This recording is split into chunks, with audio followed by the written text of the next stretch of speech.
Taylor Rocha here with Floor Covering News. I'm joined by the president of the NWFA, Michael Martin. Now, Michael, you're rolling out some new initiatives. What are those? Yes. So here at the show this year, we're rolling out an apprenticeship program. We've worked for the last 3 years with the Department of Labor to come up with a path of training that's really only available through our online university and our hands-on training. So it gives us a new way to be professional in the marketplace. It allows us to go out to students and give them a career path as opposed to just learning how to train. It also gives our members someone who can earn and learn at the same time. So, with some grants and that type of thing, people can learn while they're on the job, and some of our members can get funding to help pay for that training. So it gives us a clear career path all the way through install and stand and finish. So speaking of your apprenticeship program, I just heard that you signed some pretty important legislation in Washington, D.C. What can you tell me about that?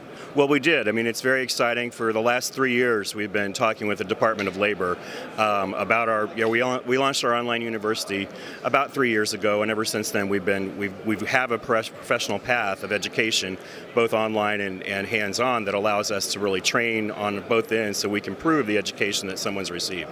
So working with that information, we've been approaching the Department of Labor for a number of years trying to get an apprenticeship program passed. And so right before the show in March, we finally were able to get the apprenticeship signed into reality. So that's our big push here at the show. It's really a game changer for the industry and how they can go to market and get education. All of the trades are going to be fighting for a very limited talent pool. So without a professional path for us to go out and say, hey, this is what your career path can look like, and to also increase the bumps in pay as you're getting trained, that allows us to have a much more competitive product when we take it out to students.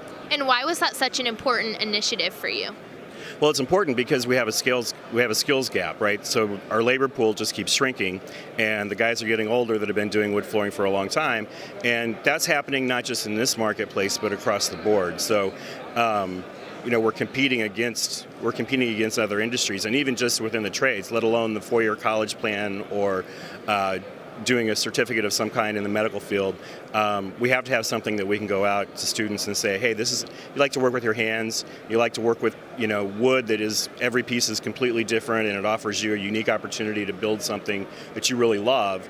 There are a lot of people that are turned on by that type of thing. So we can now have a professional path designated for them. What is the consumer awareness program that you've been rolling out?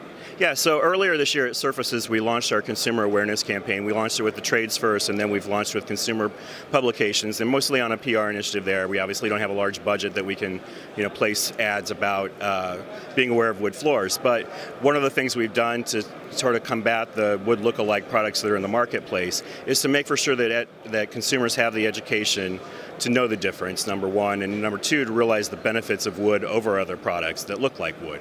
So part of that, we've created a toolkit for our members. So basically they have print ads, they have online ads, they have social media posts that are drop and play, ready to go, as part of a toolkit that we've built from a grassroots effort. So from a grassroots effort, everybody can take the logo, the Real Wood, Real Life logo, into their local markets, and that helps us get to all the consumers across the country so that we're feeding a unified message. Even if we can just get our showrooms to put the Real Wood, Real Life logo on their sample products, and everybody does that across the marketplace, no matter where the consumer walks in, they'll see the Real Wood, Real Life logo, and they'll know the difference. How is wood flooring evolving and innovating in order to stay a staple? Yeah, well, I think we're seeing, we're definitely seeing some changes in the marketplace. Some of the plastic flooring that's out there continues to, look like wood. They can't smell like wood and they can't sound like wood. So the reality is everybody's mimicking our product. So we're still in the driver's seat. We're still the preferred flooring for consumers. Our consumer research that we just finished shows that 80% of people want wood flooring in their home, in their dream home. That's what they would install. So along the road, if they're getting sold something else, that's shame on us and shame on the retail channel if people are walking in the door wanting wood, because ultimately they're going to be disappointed. But what we're starting to see here at the show is, obviously, I think a lot of the pressures from other flooring categories are driving some technologies here in wood flooring to make it more water resistant, to find ways to better do coatings that are more scratch resistant. So the things that are competitive for the homeowner, the things they're looking for, they're not looking for plastic floor, they're looking for scratch resistance, water resistance. And so we're starting to see some evolution there on the product side that's pretty exciting.